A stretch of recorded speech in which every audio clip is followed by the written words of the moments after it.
إن هذا القرآن يهدي للتي هي أقوم ويبشر المؤمنين الذين يعملون الصالحات أن لهم أجرا كبيرا.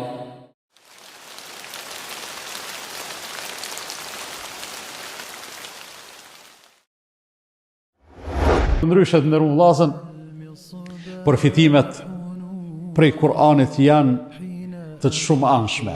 Nuk kemi mundësi me i numëru të gjitha ato dobi edhe të gjitha ato mirësi që Allah i madhruar na i jep nëpërmjet Kur'anit. E lexojmë për ibadet, edhe për secilën shkronjë të lexuar i fitojmë të paktën 10 shpërblime, qysh na ka informuar pejgamberi sallallahu alaihi wasallam.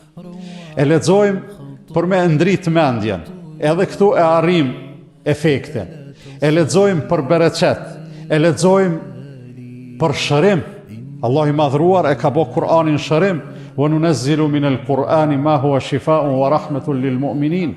Prej Kur'anit kemi zbrit pjesë ose Kur'anin e kemi zbrit që të jetë shërim edhe mëshirë për besimtarët. Andaj të gjitha këto Kur'anin, prezencën e tij në jetën tonë e bojnë me shumë bekime edhe me shumë mirësi. Edhe duhet ta themi, mbase mund të tingëlloj jo këndshëm, megjithatë duhet ta themi edhe në mënyrë vetë kritike, do t'i kemi punë të mirë, aq sa e kemi Kur'anin prezent në jetën tonë.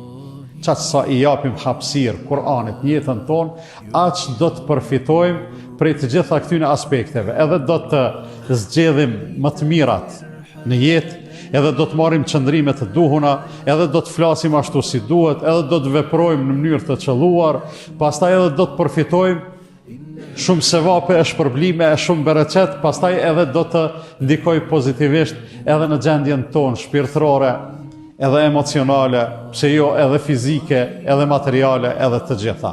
Pra, aq sa e kemi prezent Kur'anin në jetën tonë, aq do t'ja shohim hajrin, respektivisht aq sa e shpërfillim, e nuk do të duhet ndodhë të kështu, aq sa e shpërfillim, aq do ta privojmë veten tonë nga mirësitë e shumta të Kur'anit.